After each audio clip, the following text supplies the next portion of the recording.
Good evening. My name is John Foray. I'm the Interim Dean of Arts and Sciences.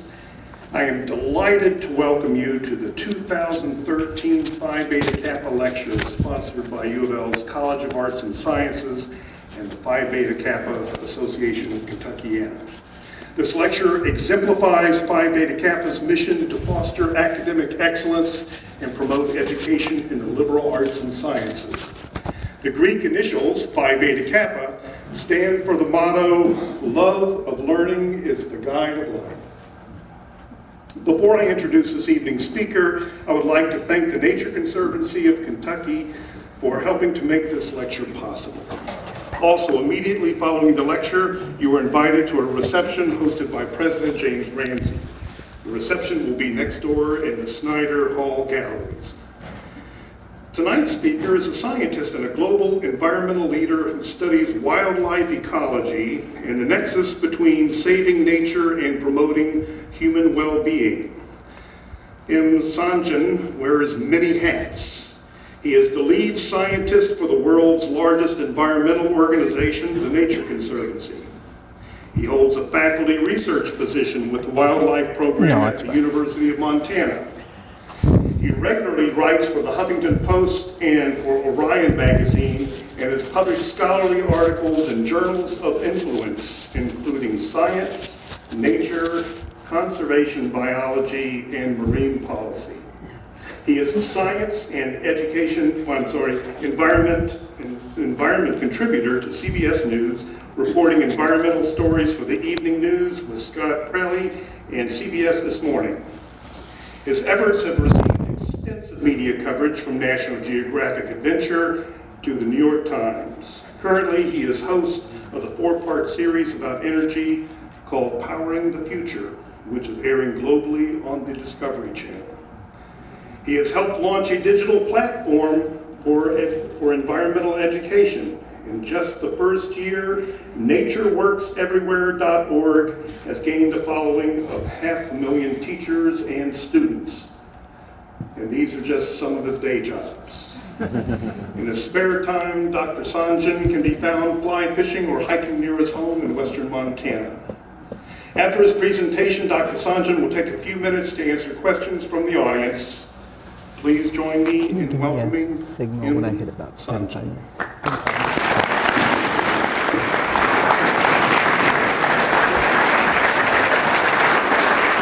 I'll come up first. Thanks, John. Okay.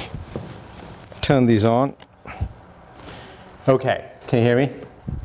Great. Thank you. All right. I've got like two of these packs on both sides. It's like Montana pistol shooting. Thank you all for coming out here, and I'm really delighted to be here. My only challenge is I'm here for too short a period, because I just come back from Norway, and tomorrow I go up to the British Columbia, the Great Bear Rainforest in British Columbia. But I'm really delighted I managed to do it here, to manage to get this invitation from the University of Louisville and Phi Beta Kappa to give this talk. I really wanted to thank Tom Beyer and Tony Arnold for hosting me and picking me up and telling me a little bit about what's going on here. And I also really want to acknowledge Terry and Laura Cook, friends of mine, but also Terry runs the Nature Conservancy in Kentucky. And I've been with him here before a year ago, and it's always a pleasure to come back here. When I heard I was coming here, the first thing I thought was, God, I hope the Cardinals are not playing tonight. So when I looked, thank God they're playing on Friday, and they're playing University of Oregon, which was my old school. But I know which side to root for, because I also learned that when the Cardinals make it to Atlanta, this will be the least cost pathway in terms of energy use. It's the greenest team,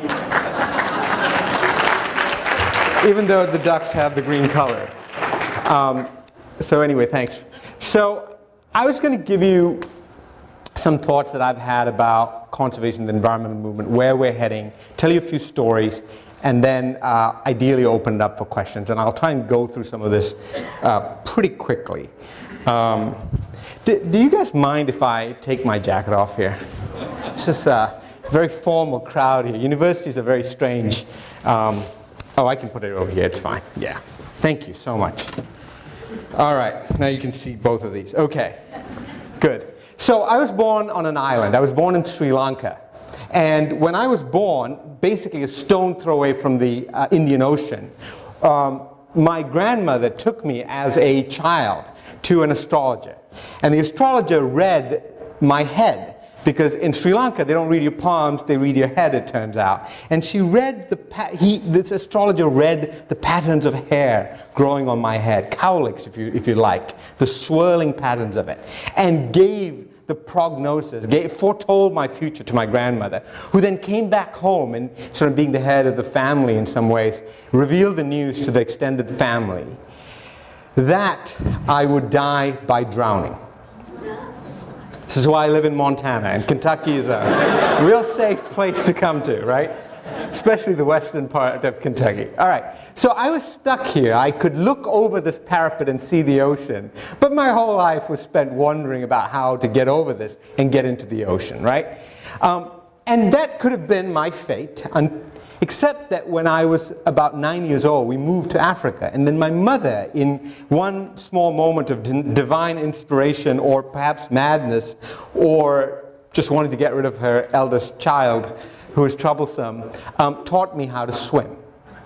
And that completely changed my fortunes. It completely changed my outlook, completely changed where I go, what I do, my relationship with the ocean. And since then, I've literally gone diving in pretty much every ocean, from the Arctic to the Red Sea. You know, it had really opened that life up for me.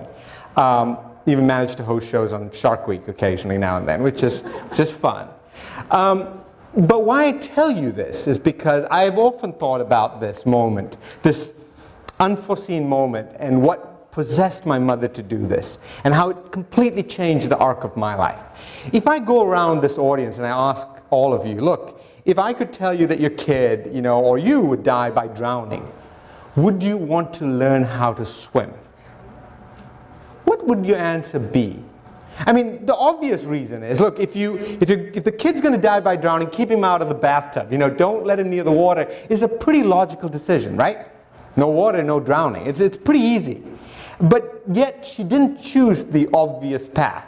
The future had been foretold, but she didn't listen to it. And ask yourself that same question. If you knew what the future was, how willing would you be to go along with it? Or would you want a fighting chance? Would you want to learn how to swim? This is the natural world as we environmentalists like to envision it. It's all pastel and green and brown and blues, you know, really nice, pleasant colors. This is sort of how we envision the planet that we want to live in. I was with a bunch of students this afternoon, honors students from the university, and the sense of optimism was overflowing in that room, really pretty remarkable. And I remember when I was, you know, in that point in my life, that huge sense of optimism as well. And this is how I wanted to believe the world would look like. But if you really map all the challenges and all the hurts that we have placed on the planet, you really start seeing a world that sort of looks like this, with massive deforestation and sea traffic everywhere and pollution and so on and so forth. I mean, just consider that half of all photosynthesis on the planet is used by humans. 85% of all the freshwater resources on the planet is really used for us and primarily for agriculture. Every day, a river somewhere on the planet gets dammed. It's pretty amazing, every single day, right? Virtually every natural cycle that's out there, whether it's the carbon cycle or the nitrogen cycle, the phosphorus cycle, every single one of them has been influenced by our waste and our waste products. We are acidifying the oceans, something we could scarcely imagine us being able to do. And I was in Mauna Loa, the top of Mauna Loa, which has the oldest record of carbon dioxide that they have been collecting since about 1957. It's called the Keeling Curve. And when I was there, probably 3 months ago, it hit 395 parts per million. It's pretty amazing, right? And I talked to the guy, I said, has it ever gone down in your watch? He's like, I've been here for 20 years, Every time I come up here, it keeps ratcheting up. So we clearly are having a huge impact on the planet. We see the death of lots of species. I was in India not too long ago, and India, and the Indian subcontinent, has lost 20 million, somewhere between 20 to 30 million vultures in a couple of decades. Virtually all the vultures are gone. 8 species of vultures, some of them like the white-backed vulture, 99.9% population crash in 20 years, all because of a common drug, a veterinary drug that's given to cattle, diclofenac, which is deadly. It's like cyanide to vultures, right? So we have had this huge impact. And yes, obviously, we've had some successes as well. This is a project that was started by a guy named Ken Niedermeyer. Ken has a daughter named Kelly. Kelly is a 4-H student, and they live in the Florida Keys. And Kelly wanted a 4-H project. But she didn't want to grow rabbits or chickens or sheep because she lived in the Keys. She wanted to grow coral. So Ken encouraged her to do that, and they had a coral that they took to the state fair. And then she decided, well, now I want to let it free. So she wanted to plant the coral. And what Ken started has now become one of the largest coral restoration projects in the country, if not the world. And the Nature Conservancy and lots of other groups support it. But it's re-engineering a coral reef one tiny little piece at a time. Yes, there have been some successes in the state I live in the West. You know, the wolves are back. In some places, they're not welcome back, but they're still slipping in there. You know, there's a wolf in California that showed up. It's gone back into Oregon now, but the Oregon population just sort of popped up on its own, including on one Nature Conservancy property. Literally in my own backyard, you know, I've had 3 wolves come through in the winter. Something that when I first came to Montana as a grad student, just to fish in Yellowstone, you couldn't even conceive of having the apex predator back in the system again. So yes, there have been some successes, but not nearly enough. And the price of extraction of energy alone, we use the bluntest of instruments in order to be able to haul out, in this case, large-scale industrial mountaintop coal removal. And here in the Central Appalachians, this is in West Virginia. That little, does anyone know why that little area is, oops, why this little area is left? It's a graveyard, exactly, it's a cemetery. So, you know, we have this, and of course we ship it all out, and it comes back to bite us because, you know, a lot of this, for example, ends up in China. And I live not very far from Flathead Lake, one of the largest bodies of water west of the Mississippi. And in Flathead Lake, the recommended allowance, Flathead Lake, by the way, for those of you, I mean, it's a spectacularly beautiful lake with grizzly bears on the shore, and Phil Jackson has a house there, and so does Oprah, and everyone else does as well. I mean, it looks absolutely pristine, but the recommended allowance of lake trout for women is 1 a month. If you're pregnant, it's 0. It's because of the pollution from this coal that comes back across the Pacific and then comes down as mercury poisoning into the lakes. And it's supposed to provide jobs, and absolutely it's important for the economy. But too often, once it's played out, those jobs disappear. This is Lee Cook, and he used to be the head of the United Mine Workers of America Association in Lindytown in West Virginia, and this is his town hall and what's left of it once those jobs disappear. So people are left at the end of the day not much richer than they started, and sometimes a bit poorer. And of course, the waste that we generate, our success, has to go somewhere. And you have literally mountains of trash, in this case plastic bottles, that tend to literally engulf you. And despite all our successes, and don't get me wrong, we have been an extraordinarily successful species. I mean, look at all of you here. You guys, myself, we're the products of our success, right? I mean, there's 7 billion of us on this planet. And by every measure you can possibly think of, from health to longevity, to education, to democracy, I mean, whatever you want to call it, to GDP, by every measure, virtually in every continent, in every place, people are generally doing better today than they were 50 years ago, certainly, than they were 100 or 200 years ago. So we are an extraordinary species. But even with this technological prowess, even with all of this, the planet still has a way of sometimes reaching up and shaking us. We saw what Sandy did to the east coast of the United States, and that was a surprise. But if you lived in Bangladesh, a country with, I don't know, half the population of the United States, about 150 million people, stuck into the land area of about Iowa, and a third of the country is being frequently inundated by saltwater rise and sea level rise and loss of land. You're in a tough spot. You're in a dire spot. And it's astonishing that even with all our successes, we can't engineer our way or problem solve our way out of all of this. So I ask you, if this is the state of the planet, yes, we are successful, but it has come at a pretty high price, then what have we in the environmental movement, and I count all of you to some extent in that movement, what have we done about it? Why have we got ourselves into this state? And my thought is it has something to do with our history and where the movement came from and what it came to represent. So this is a little bit of a controversial idea, but it's there just to generate some thought. So when I read Ed Abbey's Desert Solitaire, it resonated with me. But this notion of going into the wilderness doesn't really resonate with my parents.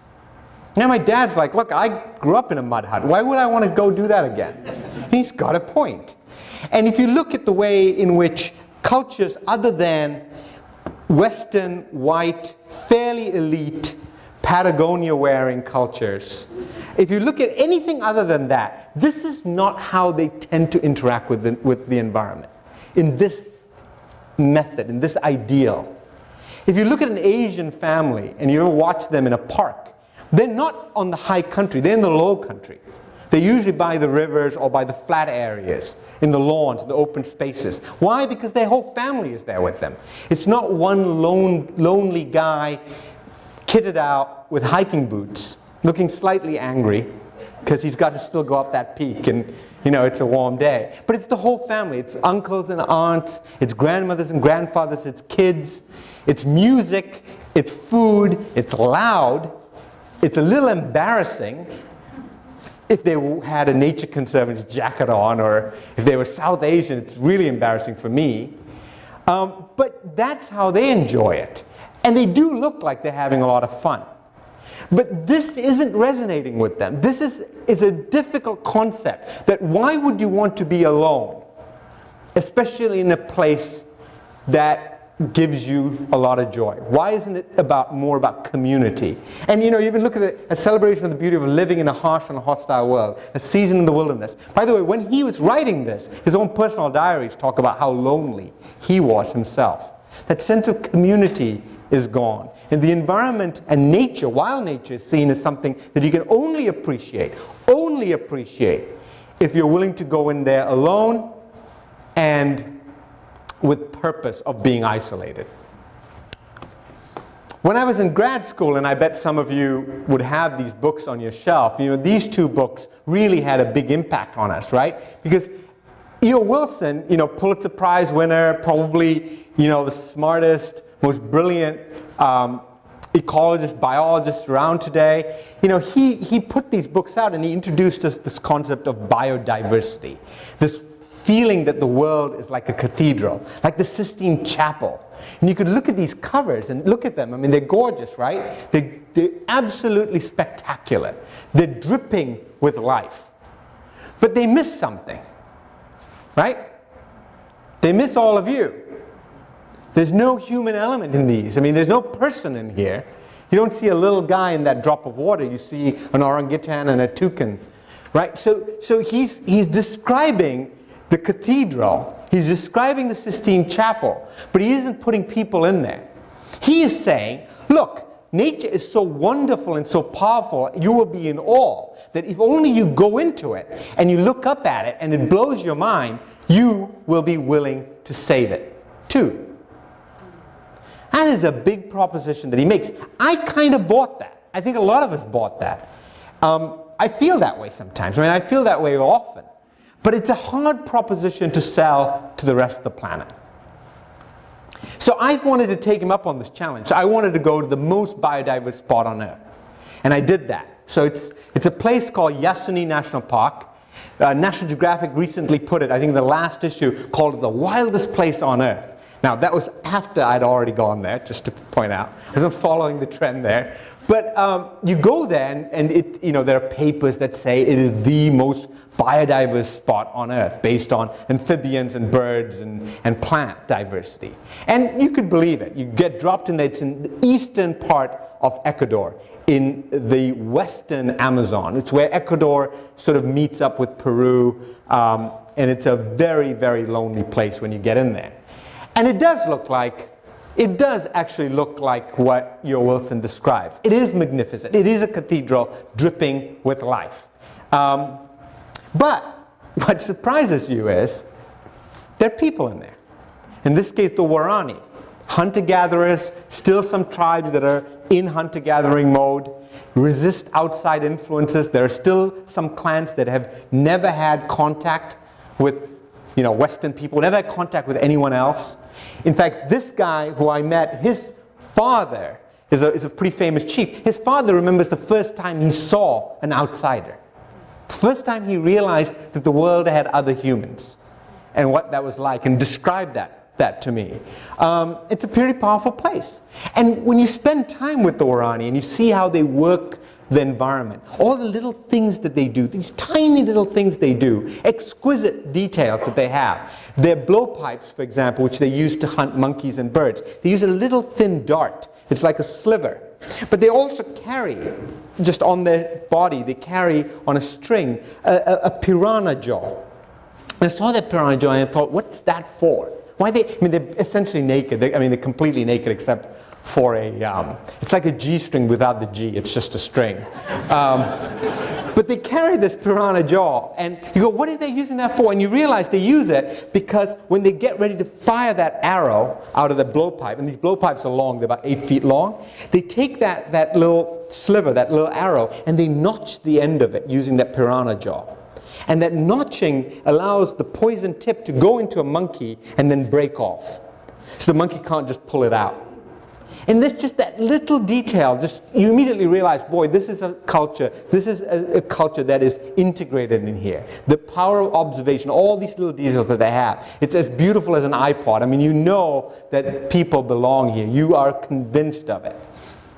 Right? So where has all this taken us? This sense of creating this apartness that at Abbey, that to some extent Wilson, that to some extent myself, my advisors, even the things I have written have done, where we have sort of asked nature to be protected. Look at our name of my own organization. It's the Nature Conservancy. It's not the People Conservancy, right? It's the Nature Conservancy. It does create the sense of apartness. Where has that driven us? It's driven us to places like this. So this is one of the rarest critters on the planet. This actually is a northern white rhino, but all rhinos are rare. This one is down to just a few individuals in Africa. But the price of trying to save it looks like this, right? And if you just pick up the New York Times anytime in the last few months, or Time magazine, you'd have seen all the stories about ivory poaching and rhino poaching and the astronomical levels that it's got to. But this is what it takes to keep this one rhino safe. And if that's what we're going for, it's all over. I might as well tell those honors students who came to hear me out, we're done. We're done, because you can't do this. You can't do this for everything you want to save, right? You just can't. You can't scale this. What are we going to do? It's got beyond that point. I'm not suggesting we shouldn't do this to save this species under threat. I'm just suggesting that if this is the method of conservation, if this is what the general public think conservation is about, then we could pack up and go home. So what should we do? What am I going to try and lay out to you? I'm going to give you 3 areas that I think as conservationists and environmentalists we have systematically ignored. The business community, the poor, and I mean sort of the billion rural poor that still live within rural environments and are dependent on it, and kids. and why I think those constituencies are so crucial for us to define or redefine our movement for the modern era. So let's start with the poor. So this is Lake Malawi. And I was in Lake Malawi not very long ago in January. And Lake Malawi is the 9th largest freshwater lake in the world. It's a large Rift Valley lake. There are several Rift Valley lakes, Lake Victoria, Lake Tanganyika, and then below that, what used to be called Lake Nyasa, but now called Lake Malawi, in the country of Malawi, a squiggle of a country in Central Africa. And even from the time of Livingstone, and I'm David Livingstone, the explorer, Lake Malawi was an important resource for fisheries. This was a place where, you know, tens of thousands of people depended. It's a huge lake. As I said, it's the 9th largest lake in the world, and a very deep lake as well. And Lake Malawi is astonishing because it has this fish in it called cichlids.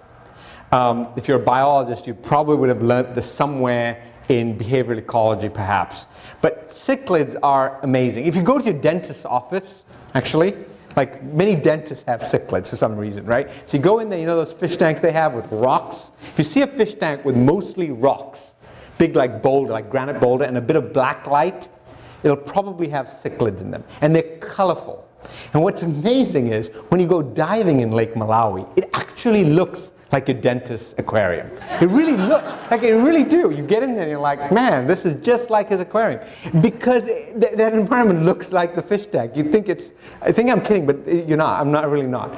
So cichlids are remarkable because what's happened is, Lake Malawi is not even a very old lake, but this type of fish got into the lake. And they have this propensity to diversify. They're a very plastic species. And so what they did was they diversified dramatically and took over every nook and cranny in that lake. And they come in this incredible array of shapes, colors, and sizes. Just spectacular. There are probably 850 species of cichlid fish in Lake Malawi alone. To put that in perspective, the most diverse place for fish and corals and things like that in the oceans is an area called the Coral Triangle, right off Indonesia and the bird's head of Papua New Guinea. There's more fish in this one lake than in the Coral Triangle, right? So it is staggering diversity of fish. 850 species of fish, and twice what we have in the United States in one lake. And some people think it could be actually 1,500 species of fish, that we're getting it completely wrong because there's so many that we haven't sampled in deep waters. Okay. The other cool thing about these fish is virtually all of them, 99.9% of them, are mouth brooders. So they keep the eggs in their mouth. And when the eggs hatch, the babies live in the mouth of the parent. Sometimes the father, sometimes the mother, sometimes both. Depending on the species. They have really strange behavior, like all kinds of crazy stuff. There's one fish where, you know, the male, you know, there's one male and like 20 females, and he visits every female every day. And if he doesn't visit her one day, one female, the most dominant female, will switch and become a male, a functional male, and then take over mating responsibilities for the male. By the way, the switches happen quite frequently in cichlids in Lake Malawi, but they always go from female to male, and there's none that we know of that go the other way around.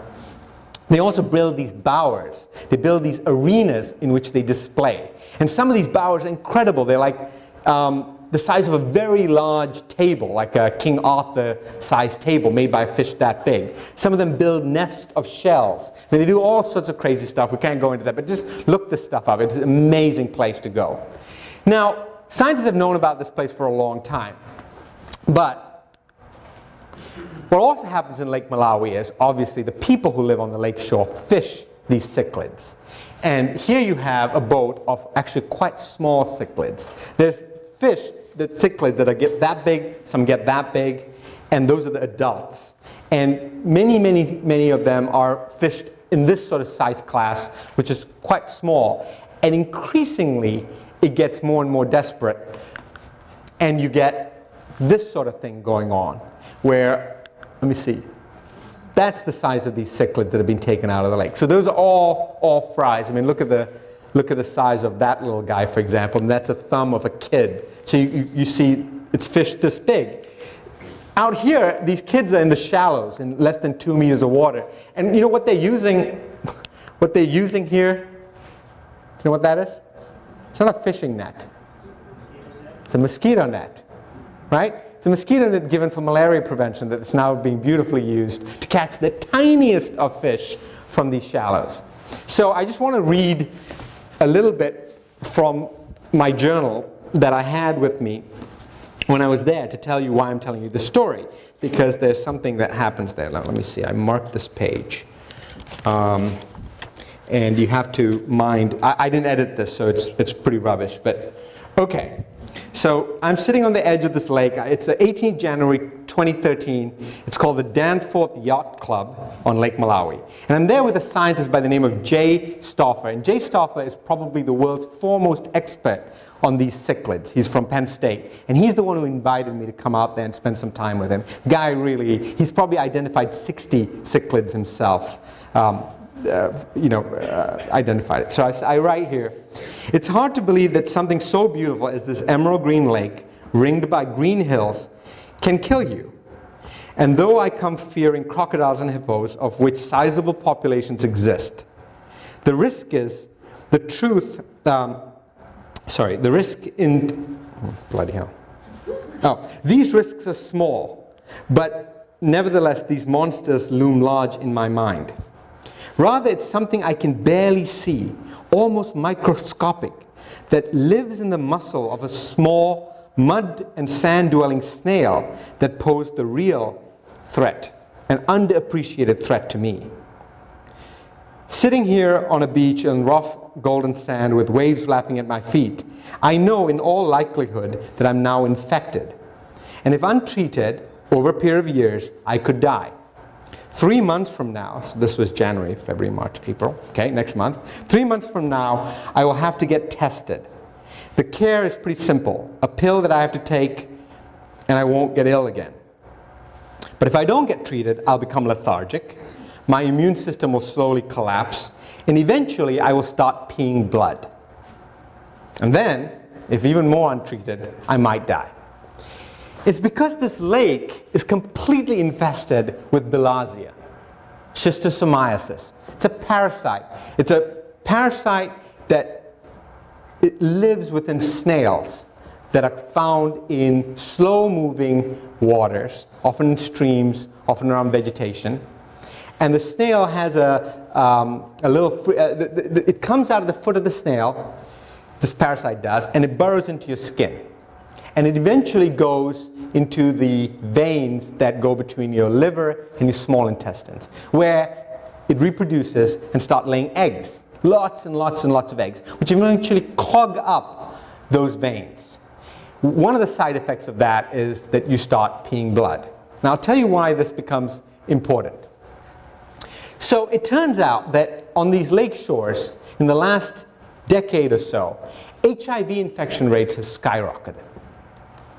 Now, they've skyrocketed even though in Africa, in many African countries, governments are doing quite a lot now with HIV prevention.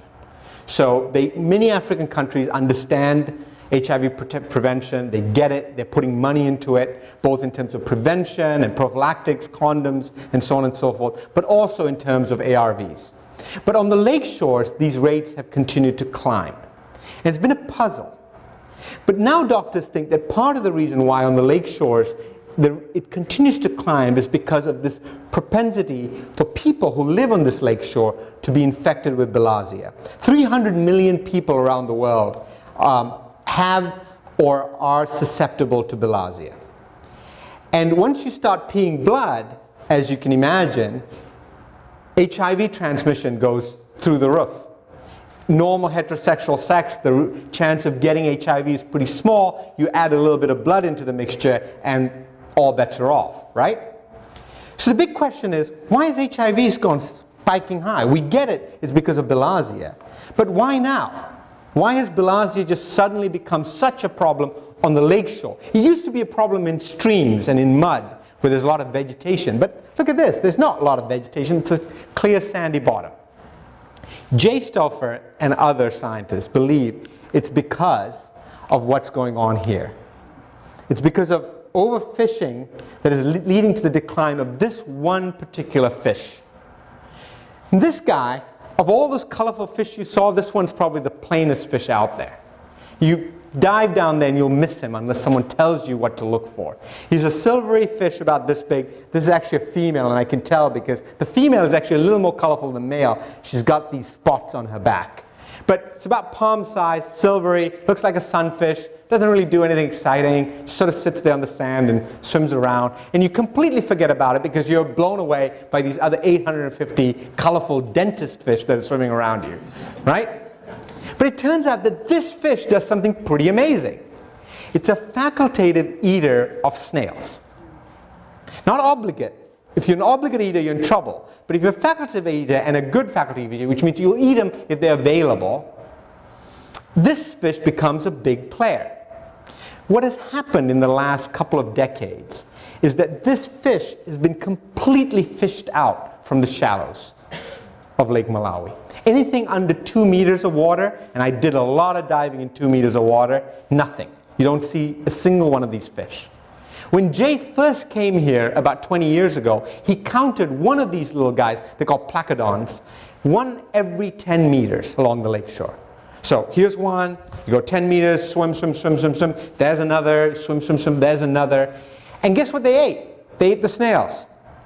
They kept the snail population not just in check, they really kept them in check. And because they're facultative, and that's important, once the snails disappear, they can switch to other food so they don't disappear. They stand guard, they're like sentinel fish, right?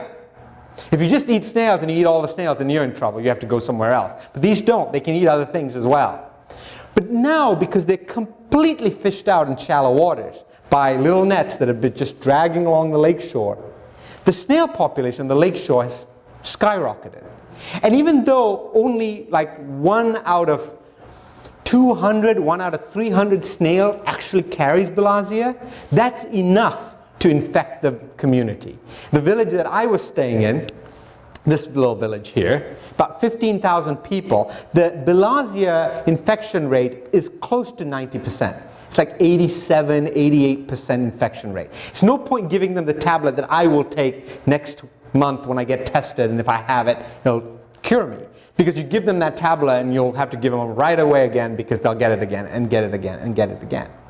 And because they're basically all infected with bilharzia, the immune system is depressed and the HIV transmission goes through the roof.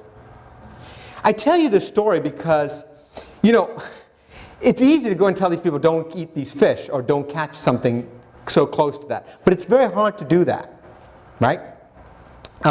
They need something to survive. But you see this one little fish out of 850 and the impact that it has on people who have very little access to healthcare and very little access to getting themselves out of that bottleneck they're in. Fish, of course, play a big role, and we all know that fish feed lots of animals like grizzly bears, who I'm going to here. But of course they also feed people, and across the Pacific Rim, salmon, for example, are a mainstay of the economy. In the Asia-Pacific region, the majority of protein that people get comes from fish and fisheries out there. Now, they don't play this life-giving role that this one fish, placodon, plays in the life of people who live in Lake Malawi. But nonetheless, if you are protein starved and you live in a village in Indonesia, this is where you get your protein from. By the way, 58% of fishers in the Asia Pacific are also women, and so it provides this direct line of protein to women and kids and also cash to women. So it helps a segment of society that might not play in the economy otherwise. So for poor people who live in rural areas, natural resources like fish, like trees, like water, play a huge role because they have no chance to replace it with something else. If my river stops flowing, I can go and get bottled water. If their river stops flowing, they're in trouble. The second story I want to tell you very quickly is about this woman named Margarita. and she's a bit of a role model for me, but she lives in Ecuador.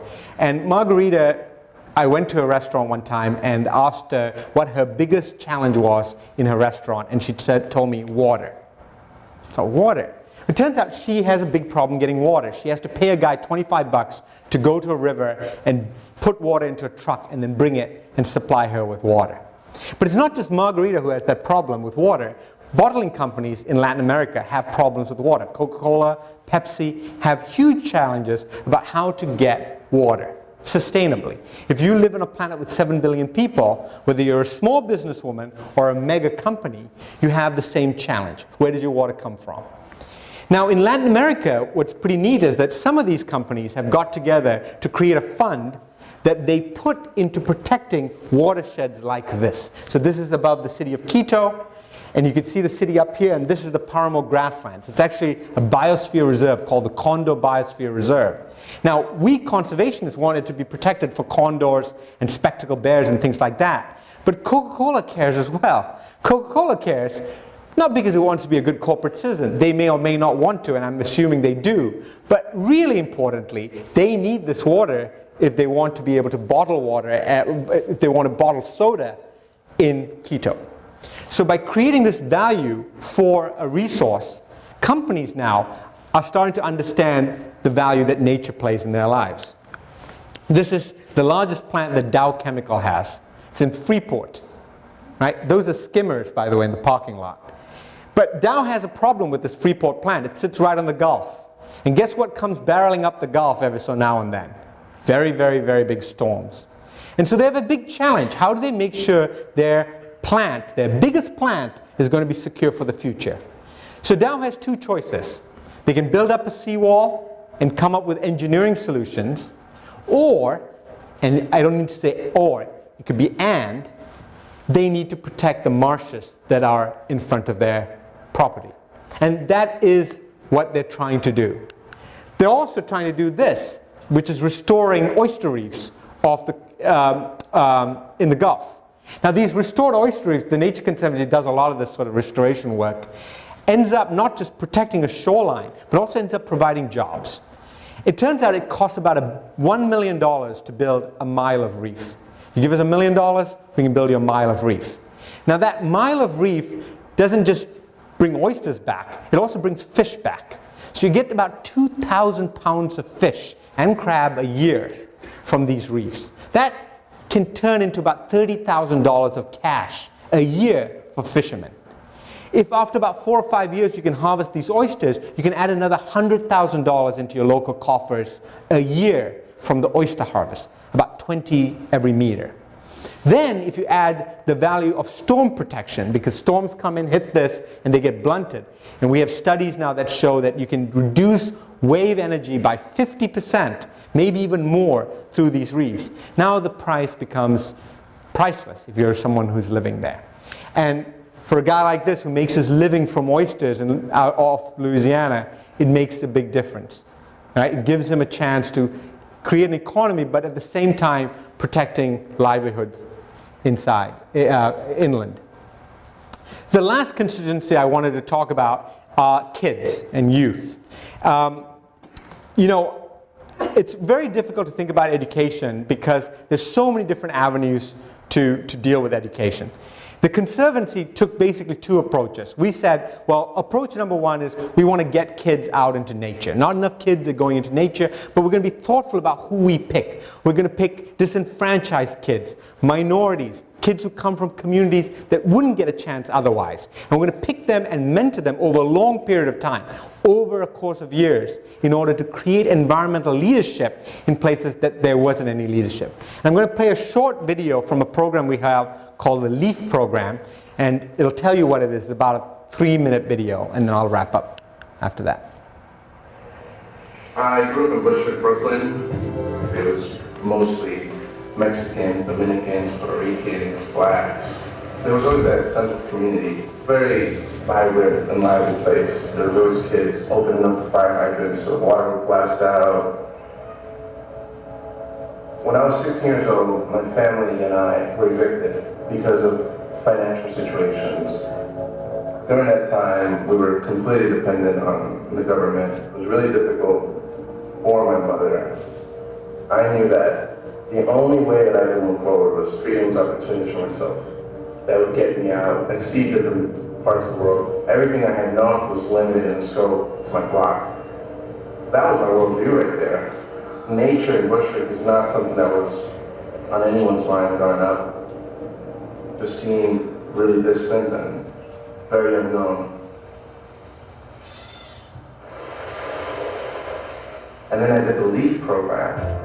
The Nature Conservancy's LEAF program stands for Leaders in Environmental Action for the Future, and its goal is to empower the next generation of environmental leaders. I was 17 years old, and I finally got exposed to that place that seemed so far away, which was nature. And that's where that myth of nature being this unknown place was completely shattered. I was working with invasive species, I did some trail maintenance, I had a mentor who oversaw the work that we did. They come up and explain to me what I done. They basically, if they're in a spot that they like, they'll stay there. That was my life for 4 weeks. I saw nature out here, and because I was able to identify it, when I went back into the city, I saw it all around me. I had to see the tree in nature and wilderness to see the tree in the city. From a little seed of an idea planted back in 1995, we've really been able to expand and grow. Now we're working in over 8 cities to empower urban youth from across the country, and seeing our young people come back completely transformed and ready to take on leadership in their communities and empower their peers and their families. I'm really excited to go to graduate school, and I'm going for a conservation leadership program. I'd like to return back to Latin America to explore my cultural roots through a lens of conservation. If that conservation ethic isn't instilled in the next generation, then we're not going to get anywhere. Things are not going to get better. My sister Andrea, she's 12 years old. She's my best friend. Through the work that I've done, I've inspired her to think about nature. She wants to work with animals, and it makes me happy that she's already having these conversations with me. I'm that role model that I always wanted. Coming from a background where I might have been told through strong societal institutions that I wasn't going to be able to succeed, and then I did. I hope that people see that and can say, I can do it too. The tree in the city is in reality no less worthy of our wonder and respect than the tree in an ancient forest. Both trees stand apart from us. Both share a common world. The special power of the tree in the wilderness is to remind us of this fact.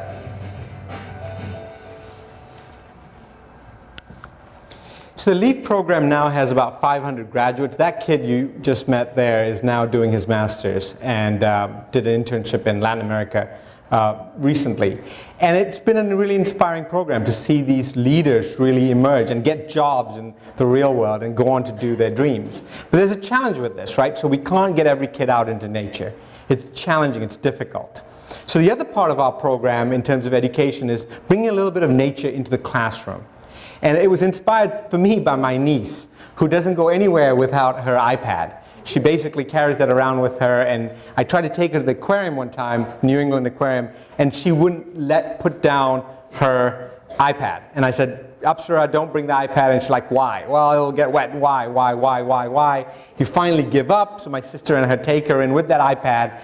We go do a tour of the aquarium. By lunchtime, she's got a presentation on it that she's now shared with 20 of our other classmates.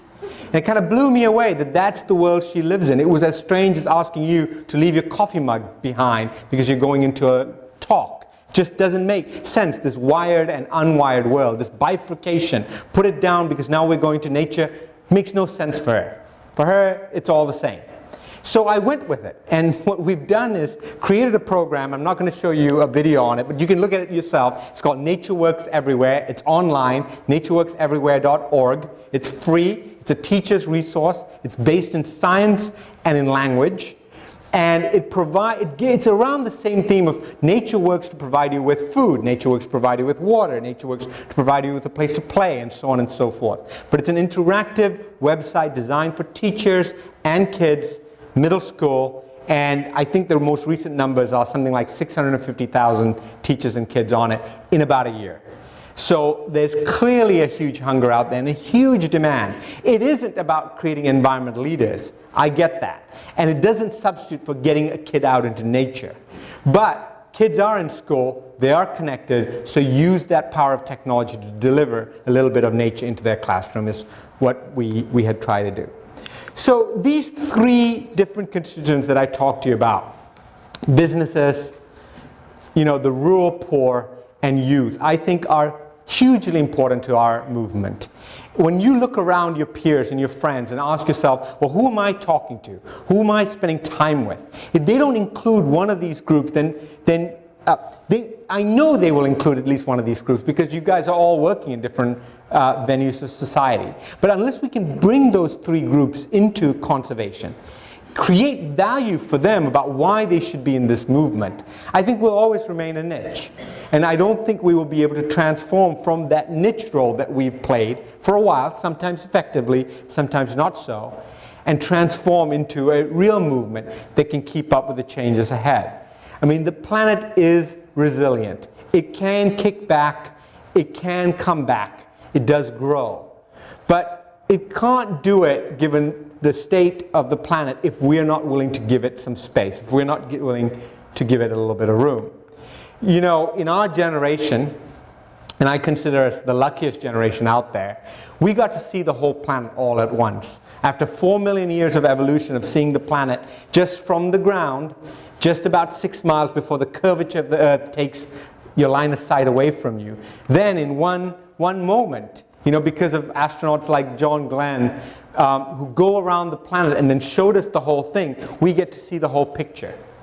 And the question is, once you see it, you can't now say, I didn't know, and you can't now say, well, that wasn't in my backyard.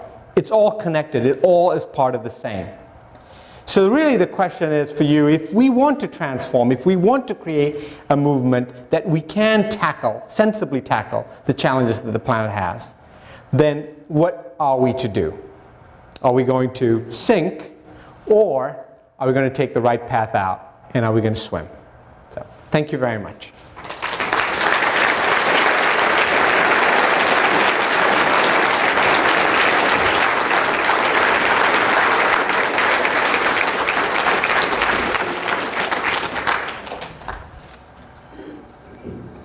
Ladies and gentlemen, I have good news and bad news. The good news is that very shortly the President's reception will be starting, but the bad news is that means we have only very, very limited time for questions. So we're going to take just a couple of questions. You can do lightning round. Yes, ma'am. Yeah, I was just wondering about the different vocabularies. Business speaks an entirely different vocabulary than ecologists do. Yeah. I worked in a place where there were economists and ecologists that never spoke to each other. Yeah. Businesses work in terms of the bottom line for their Sure. short-term bottom line shareholding people. How can environmentalists and business people get together when they don't even speak the same language and don't even have the same goals? That's an absolutely great question. I mean, part of it is that translation of the two. You are starting to see people on both sides now understand the value of nature. It still comes down to dollars and cents, when it might not be all about dollars and cents, but that transformation is starting to happen. I mean, I'll plug this because I think it's a good thing to plug. So my boss, Terry's my boss, the CEO of the Nature Conservancy, came from the business world. He was a banker in his previous sort of life. He's a fully committed, passionate environmentalist. That's what he takes his kids out to do. And he's got a book coming out April 9th called Nature's Fortune. And I think he tries to do that. I think he tries to do exactly what you're suggesting, build the bridge by creating common language. Who's next? We in this country seem to have achieved a certain amount of wealth and standard of living, and now we realize what it's costing the planet. Meanwhile, China, India, and the rest of the world is trying to live as we do.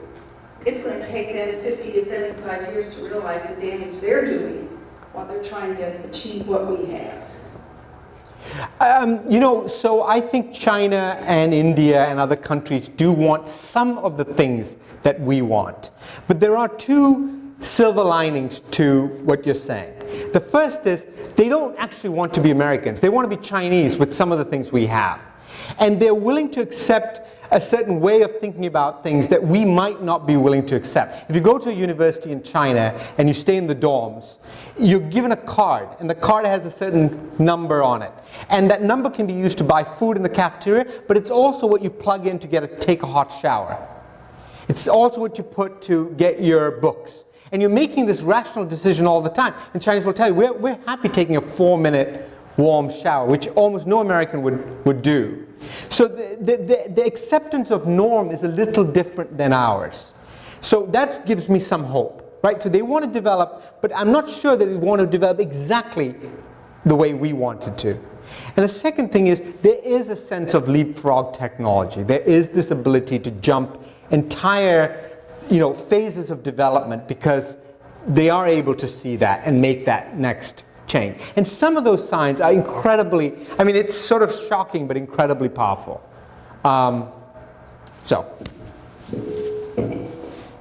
Okay, right here.